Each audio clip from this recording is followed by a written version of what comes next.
नमस्कार. माता Hinglaj TV news बातमीपत्रात आपलं स्वागत. सुरुवातीला जाणून घेऊया आजच्या ठळक घडामोडी.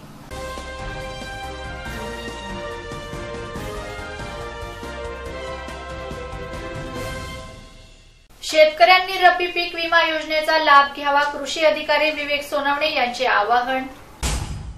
कोरोनाची दुसरी लाट येण्याची शक्यता नाकारता येत नसल्याने शाळा 31 डिसेंबरपर्यंत बंद ठेवा, उपजिल्हाधिकाऱ्यांना मागणी. धुळ्यात दिवसाआड चोरी होत असल्यामुळे धुळेकरांमध्ये भीतीचं चित्र. तापी जलवाहिनीला गळतीचा शाप. सलून व्यावसायिकांना आर्थिक मदत द्या, महाराष्ट्र नाभिक महासंघाची मागणी. दोंडाईचातील गॅस गोडाऊन येथे धाडसी चोरी, 537 सिलेंडरसह शेगड्या रेग्युलेटर लंपास. आणि वाढीव वीज बिल विरोधात साक्रीत वीज बिल जलाव आंदोलन.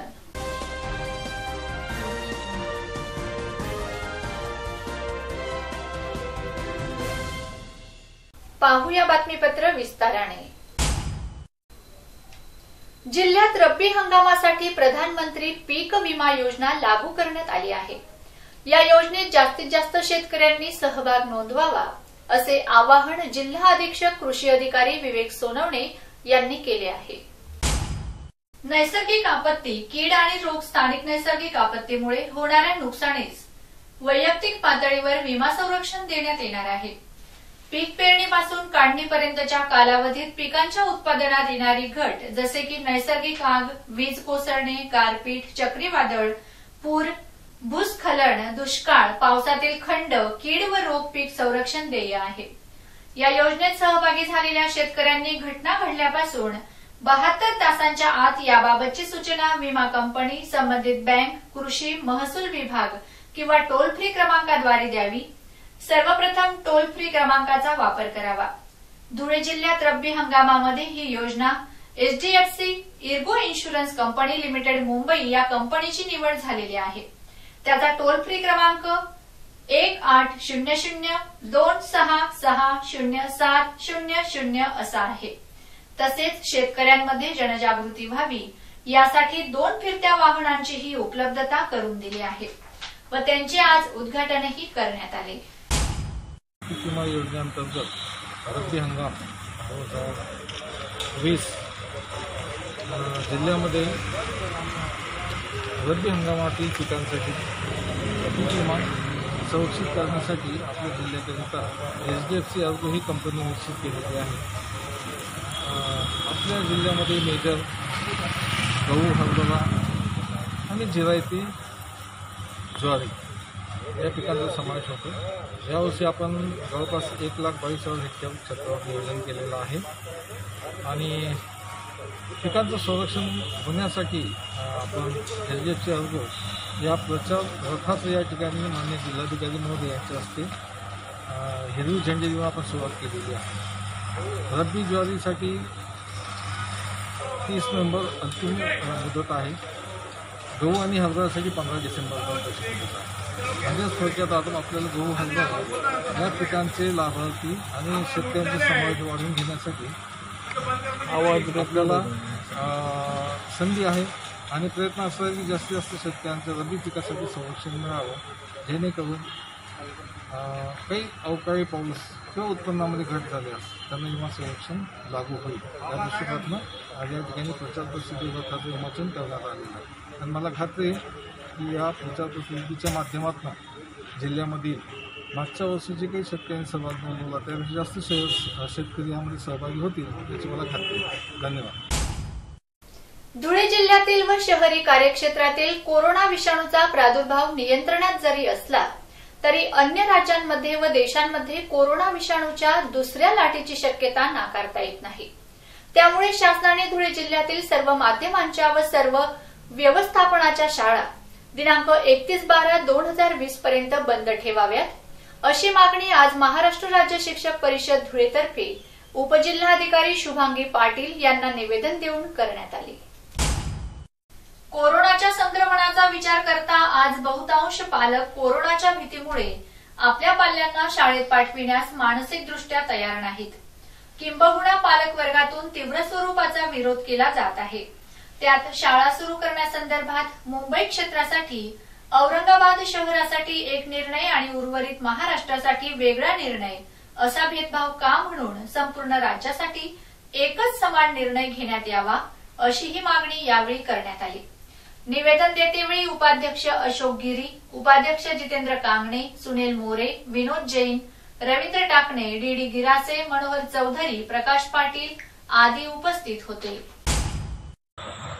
आज या ठिकाणी आम्ही जिल्हाधिकारी कार्यालयामध्ये निवेदन देण्यासाठी आलो की 23 नोव्हेंबर म्हणजे आजपासून शासनाने 9वी ते 12वीचे वर्ग सुरू करण्याचा एक निर्णय घेण्यात आलेला आहे आणि धुळे जिल्ह्यातील परिस्थिती आपण पाहिली तर कोरोना विषाणूचा प्रादुर्भाव जरी नियंत्रणात असेल तरी सुद्धा संपूर्ण राज्यामध्ये दुसरी लाट येण्याची दाट शक्यता आहे।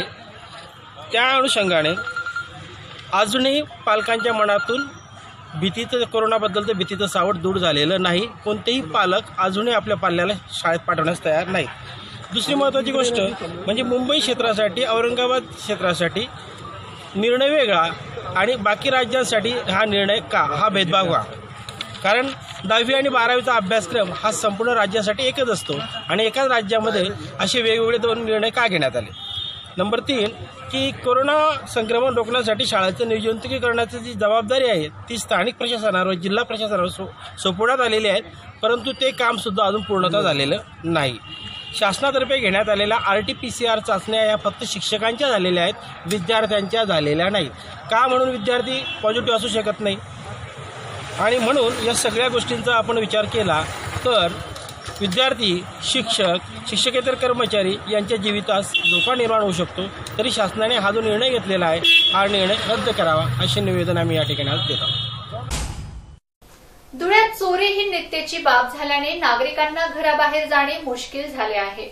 कारण शहरात दिवसाआड चोरी होत आहे, त्यामुळे पोलीस प्रशासनाने या शातीर चोरट्यांना छडा लावावा अशी मागणी धुळेकरांमध्ये व्यक्त होत आहे। धुळे शहरातील चितोड रोडवरील महेश्वर नगर येथील प्लॉट नंबर 31 येथे वास्तव्यास असलेले शंभूनाथ शिवनाथ गिरी हे आपल्या कुटुंबासमवेत बाहेर फिरण्यास गेले असता याची संधी साधत 3 चोरट्यांनी घराच्या मागील बाजूस असलेल्या दरवाजातून प्रवेश करून घरातील कपाटातील 30 ते 35 हजार रुपये लंपास केले। शंभूनाथ गिरी हे घरी परत येत असल्याचं लक्षात येताच चोरट्यांनी तिथून पळ काढला, म्हणून चोरट्यांनी सोन्या चांदीच्या वस्तूंना हात न लावता पैशांची रक्कम घेऊन पोबारा केला। या झालेल्या चोरीमुळे परिसरातील नागरिकांमध्ये घबराहट निर्माण झाली असून लवकरात लवकर चोरट्यांचा बंदोबस्त करावा अशी मागणी शंभूनाथ गिरी यांनी प्रसार माध्यमांशी बोलताना केली। शंभूनाथ शिवनाथ गिरी, महेश्वर नगर, प्लॉट नंबर 31। मेरे घर में से चोरी हुई, पेटी ले जाके ऊपर फेंक के उसमें पैसे थे 30-35 हजार वो लेके गए। कितने बजे हुए? 6 बजे करीब। तुम कहाँ थे? हम फिरने गए थे, घूमने गए। हाँ। कितने लोग थे? 3 लोग थे। वो कहाँ से आए हो? पीछे से आए थे क्या पहले घर में थे? नहीं, पीछे से आए हो, घर में से नहीं। ये जो रकम गई है वो पूरा कैश गया है क्या? पूरा कैश गया। 30-35 हजार। हाँ। बाकी कुछ गया नहीं? नहीं, सोना चाहे नहीं, बाकी कुछ नहीं। पुलिसों को फोन किया? हाँ, ये भाऊ ने किया। धुळे शहराला पाणी पुरवठा करणाऱ्या तापी जलवाहिनीला जणू गळतीचा शाप लागला आहे। रोज कुठे ना कुठे गळती लागत असल्यामुळे हजारो लिटर शुद्ध पाण्याची नासाडी होत आहे। त्यामुळे मनपा प्रशासनाने तात्काळ दखल घेऊन या गळतीची दुरुस्ती करावी अशी मागणी होत आहे। शहराला पाणी पुरवठा करणाऱ्या तापी जलवाहिनीला गळत्यांचं प्रमाण मोठ्या प्रमाणात आहे। या संदर्भात मनपाच्या पाणी पुरवठा विभागातील संबंधित अधिकारी कर्मचाऱ्यांना वारंवार सांगूनही कुठलीच उपाययोजना होत नाही। कारण संबंधित कर्मचाऱ्यांनाच पाण्याची नासाडी करण्याची सवय पडली असावी असे म्हणायला नको।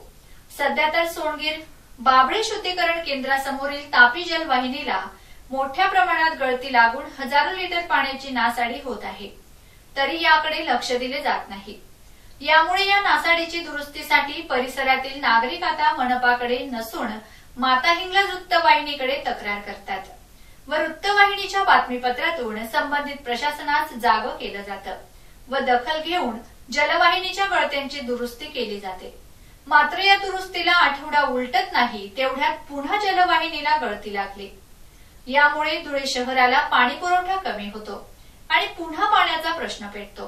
त्यासाठी मनपा प्रशासनाने कठोर उपाययोजना करून या गळत्यांची दुरुस्ती करावी, जेणेकरून गळत्याही लागणार नाहीत व शहराला पाणी पुरवठा कमीही होणार नाही. कोरोना काळातील लॉकडाऊनमुळे अनेकांसमोर जगावं की मरावं असा प्रश्न उभा होता. कारण मजुरांपासून तर व्यावसायिकांचा कामधंदा बंद होता. म्हणून सगळ्यांवरच खाण्याची आबाळ कोसळली होती. काहींनी तर याला कंटाळून आत्महत्याही केली व ही भयावह परिस्थिती आजही असल्यामुळे सगळ्यांवरच आर्थिक संकट कोसळलं आहे. याला सलून व्यावसायिकही अपवाद नाहीत. समुद्राच्या लहरींप्रमाणे अचानक आलेली कोरोनाची लाट सगळ्यांनाच आर्थिक संकटात टाकून गेल्याने सगळ्यांवर उपासमार आली आहे. त्यात शेतकऱ्यांच्याही मालाची विक्री म्हणावी तशी न झाल्याने त्यांच्याही स्वप्नांचा चिखल झाला आहे.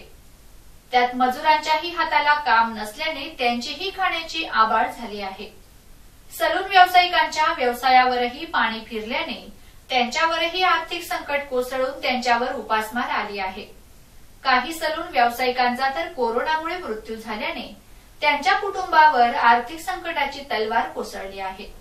त्यामुळे शासन प्रशासनाने तात्काळ दखल घेऊन सलून व्यावसायिकांना तात्काळ आर्थिक मदत जाहीर करून जास्तीचे वीज बिल माफ करावे, अशा आशयाची मागणी आज सकल नाभिक समाज संघर्ष कृती समिती महाराष्ट्र राज्य व महाराष्ट्र नाभिक महासंघातर्फे करण्यात आली आहे. धुळे जिल्हा नाभिक दुकानदार संघटना यांच्या माध्यमाचं आज कलेक्टर साहेबांना आम्ही निवेदन देण्यात आलेले आहेत. सगळे पदाधिकारी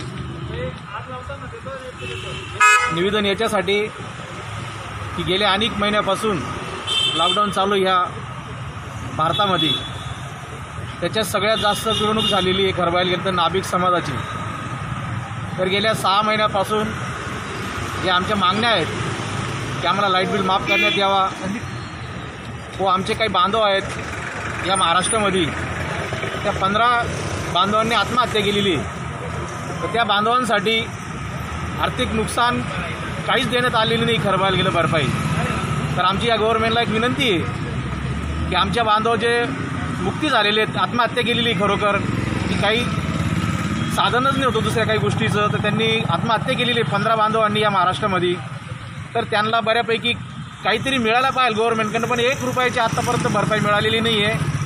आणि या 7 महिन्यापासून जे लाईट बिल आलेलं आहे दुकानदार बांधवांना नाभिकांना, तर ते या महाराष्ट्रामध्ये आज आम्ही सगळ्या नाभिक दुकानदार संघटनेच्या माध्यमाचं आम्ही सगळ्या महाराष्ट्रामध्ये प्रत्येक जिल्ह्यात, तालुक्यात, ग्रामीण भागामध्ये जिल्ह्यात कलेक्टर साहेबांना निवेदन, ग्रामीण भाग असेल तिथं तलाठी साहेबांना, तहसीलदारांना, या सगळ्या माध्यमाचं आम्ही आज शांतते पद्धतीने निवेदन देण्याचं आम्ही संघटनेने ठरवलेलं आहे. तर आज पण आम्ही या जिल्ह्यामध्ये दुकानदार बांधवाच्या पदाधिकारी, आमचे माजी जिल्हाध्यक्ष युवराज वारोडे, बापूजी आयरे आणि आम्ही सगळे पदाधिकारी या सीट मंडळ घेऊन आम्ही आज कलेक्टर साहेबांना भेटण्यासाठी आलेलो आहे की लवकरात लवकर आमच्या समाजाला न्याय कसा मिळेल याचा प्रयत्न करावा कलेक्टर साहेबांनी, ही आमची विनंती आहे. आणि आमच्या 15 बांधवांनी जी आत्महत्या केलेली तर त्याच्यात आमचे महाराष्ट्रचे लेवल आमचे काशीद साहेब, तर यांनी बऱ्यापैकी प्रयत्न केलेला आहे गव्हर्नमेंटकडे मांडणी करण्याचा, पण त्यांना बी त्या गोष्टीचा न्याय मिळायला पाहिजे आमच्या महाराष्ट्राच्या युनियनच्या अध्यक्षांना, अशी आमची विनंती. जय हिंद, जय संत सेना. दोंडाईचा शहरातील गॅस गोडाऊन फोडून चोरट्यांनी चक्क 537 सिलेंडरसह शेगड्या रेग्युलेटर लांबविण्याची घटना रविवारी पहाटे उघडकीस आली आहे. लांबविलेल्या सिलेंडरची एकूण किंमत सुमारे 13 लाख रुपये आहे. दोंडाईचा नगरपालिकेत नगरसेवक असलेले सुफियान अहमद रियाज तडवी यांचे स्टेशन भागातील रोटरी हॉस्पिटल जवळ सरोदय कॉलनीमध्ये घर व ईशा रियाज गॅस एजन्सीचे शेजारीच ऑफिस आहे. तसेच धुळे रोडवरील अहिंसा पॉलिटेक्निकल कॉलेज समोर गॅस एजन्सीचे मोठे गोडाऊन आहे. या गोडाऊनवर नेहमी वॉचमन असतो. मात्र मागील 3 दिवसापासून वॉचमन आजारी असल्याची संधी साधत अज्ञात चोरांनी दिनांक 22 नोव्हेंबरच्या रात्री पहाटेच्या सुमारास 2 ट्रक भरतील अशा 20 लाखांच्या आतील गॅस सिलेंडर धाडसी चोरीच्या घटनेला अंजाम दिला आहे. याबाबत नगरसेवक सुफियान तडवी व शिबान तडवी यांना सकाळी 9 वाजता घटना लक्षात आली. यावेळी त्यांनी लगेच आपले नगरसेवक मित्र सोबत घेत स्थानिक पोलिसांना घटनेची माहिती दिली. यावेळी घटनास्थळी तातडीने प्रोबेशनरी एसपी श्री पंकज कुमावत, सहाय्यक पोलीस निरीक्षक श्री संतोष लोले, हवालदार श्री उमेश चव्हाण, पोलीस नाईक श्री मुकेश अहिरे, राजेंद्र सोनवणे, भाजपा शहर अध्यक्ष प्रवीण महाजन, बांधकाम सभापती निखिल राजपूत, आरोग्य सभापती जितेंद्र गिरासे, कृष्णा नगराळे, पत्रकार आदी उपस्थित होते. तसेच दुपारी उशिरापर्यंत दोंडाईचा पोलीस स्टेशनला शिबान अहमद रियाज तडवी यांनी फिर्याद देत गुन्हा दाखल करायचे काम सुरू होते. आधीच लॉकडाऊनमुळे अडचणीत सापडलेल्या सर्वसामान्य जनतेला वाढीव वीज बिल आकारून आर्थिक संकटात टाकलं जात आहे. त्यामुळे आघाडी सरकारच्या या वाढीव वीज बिल धोरणाचा निषेध करीत साक्रीत भारतीय जनता पार्टी साक्री तालुक्याच्या वतीने वीज बिलांची होळी करण्यात आली. महाविकास आघाडीने वाढीव वीज बिल आकारून सर्वसामान्यांवर आर्थिक संकट निर्माण करून त्यांचा मानसिक छळ सुरू केला आहे. लॉकडाऊन कालावधीतील वाढीव व अवाजवी वीज बिलात सवलत देण्याचे जाहीर आश्वासन सर्वसामान्य व्यापारी व गरीब जनतेला राज्यातील महाविकास आघाडी सरकार व त्यातील नेत्यांनी वेळोवेळी दिले होते. मात्र आता हा शब्द मागे घेत सक्तीने वीज बिल वसुलीची कार्यवाही करण्याचे आदेश राज्याचे ऊर्जा मंत्री नामदार नितीन राऊत यांनी वीज वितरण कंपनीस दिले आहेत. त्यामुळे या विरोधी धोरणाचा निषेध म्हणून आज वीज बिलांची होळी करण्यात आली. यावेळी साक्री तालुका मंडळाचे भाजपा पदाधिकारी व कार्यकर्ते उपस्थित होते. भारतीय जनता पार्टीच्या वतीने पूर्ण महाराष्ट्रात वीज बिल होळी आंदोलन करण्यात आलेलं आहे. आम्ही आता नुकतंच ज्या भरमसाठ जे बिल वाढ मीटर रिडिंग न घेता कुठलं मीटर न पाहता जी भरमसाठ वीज बिल वाढ केलेलं आहे त्याच्या निषेधासाठी आम्ही हे आंदोलन केलेलं आहे. या कोरोनाच्या काळात सर्व जनता आर्थिक संकटात तणावाखाली असताना या सरकारने एक प्रकारचा जनतेला बिल वाढीचे बिलं देऊन एक शॉकच बसवलेला आहे. असं या सरकारच्या सुरुवातीला सांगितलं. जेव्हा जनतेत असंतोष निर्माण झाला, रोष निर्माण झाला, त्यावेळेस या सरकारने सर्व जनतेला आश्वासन दिलं की आम्ही सवलत देऊ, वीज बिलात सवलत देऊ. परंतु आता नुकतंच या ऊर्जा मंत्री नितीन राऊतने सांगितलं की कुठलीही सवलत देणार नाही, आम्ही बिल भरण्यास भाग पाडू. परंतु या लबाड सरकारने जनतेला वेटीस धरलं. वीज भरण्यासाठी या महावितरण कंपनीला आदेश दिलेले आहेत, सक्तीने बिल वसूल करा, नाहीतर वीज कनेक्शन कट करा. या सरकारला जाग येण्यासाठी हे सरकार झोपेत आहे, त्यांना धुंदीतून उठवण्यासाठी आम्ही आज हा कार्यक्रम वीज बिल आंदोलन छेडण्यात आलेला आहे. यासाठी याच्यात वीज बिल माफ व्हावं, अटकाव व्हावा, सवलत मिळावी यासाठी आम्ही हे विरोधी पक्षनेता आमचा महाराष्ट्रात भारतीय जनता पार्टीचा विरोधी पक्ष म्हणून आम्ही साक्री मंडळातून हा निषेध आंदोलन करीत आहोत. हे आमचं आंदोलन जे त्वरित याची दखल घेऊन हे शासन दरबारी मांडावं आणि जर येत्या काही दिवसात जर वीज बिल माफ झाले नाही तर आम्ही याच्या पुढे तीव्र आंदोलन छेडू. तरी हा एक आमचा या सरकारला इशाराच आहे. या आमच्या या वीज कोरोनाच्या काळाच्या वीज मागण्यासाठी परत वीज कनेक्शन कट करण्यासाठी करणाऱ्या सरकारचा, परत जनतेला वेटीस देणाऱ्या सरकारचा आम्ही निषेध करतो. आणि उद्धव ठाकरे म्हणायचे मुख्य शिवसेनेतलाच आम्ही मुख्यमंत्री करू. तर शिवसेना स्वतः याने उद्धव ठाकरेच मुख्यमंत्री झाला. परत उद्धवजी ठाकरे म्हणत होते की महिलांचा आम्ही सन्मान करू, असे माझे धोरण आहे असं सर्व महाराष्ट्राला सांगत होते. परंतु स्वतःच्या बायकोला संपादक केलं आणि तरुणांना पण सांगत होते, युवकांना सांगत होते की आम्ही तरुणांना संधी देऊ, परंतु यांनी तरुणांना संधी देण्याच्या दुसऱ्या घरातल्याच व्यक्तीला आदित्य ठाकरेंना कॅबिनेट मंत्री देऊन संधी दिली. कारण काय, माझे कुटुंब माझी जबाबदारी असं सांगून परत आता सांगितलं तुमचे बिल तुमची जबाबदारी असं सांगून या जनतेला फसवणूक केलेली आहे. तर त्याच्यामुळे या कोविडच्या याच्यात मोठा भ्रष्टाचार झालेला आहे. आणि वीज बिलात सुद्धा भरमसाठ वाढीव बिल देऊन 20,000 कोटीचा भ्रष्टाचार ह्या महाविकास आघाडी सरकारने केलेला आहे.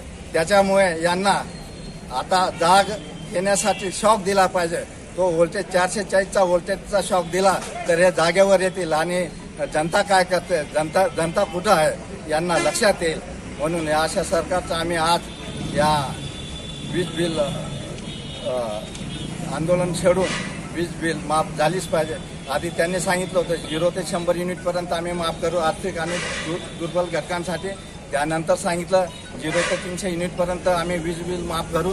परंतु यांनी खोटं आश्वासन देऊन लोकांना उल्लू बनवलेलं आहे. यांचं पित्त उघडं भरलेलं आहे. या सरकारला राज्य करायचा काही हक्क उरलेला नाही. या सरकारने लवकर राजीनामा द्यावा अशी सर्व जनतेच्या वतीने मी बोलतो आणि माझे 2 शब्द संपतो. शेवटी पुन्हा एक नजर आजच्या ठळक घडामोडींवर. शेतकऱ्यांनी रब्बी पीक विमा योजनेचा लाभ घ्यावा, कृषी अधिकारी विवेक सोनवणे यांचे आवाहन. कोरोनाची दुसरी लाट येण्याची शक्यता नाकारता येत नसल्याने शाळा 31 डिसेंबरपर्यंत बंद ठेवा, उपजिल्हाधिकाऱ्यांना मागणी. धुळ्यात दिवसाआड चोरी होत असल्यामुळे धुळेकरांमध्ये भीतीचं चित्र.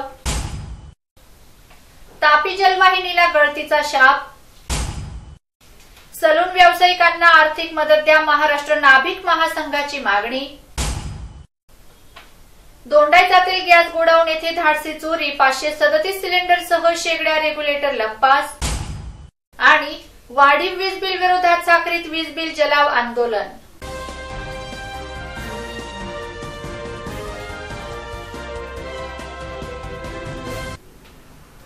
याचबरोबर माता हिंगलाज टीव्ही न्यूजचं बातमीपत्र संपलं. भेटूया पुढील बातमीपत्रात. तोपर्यंत नमस्कार. जय हिंगलाज.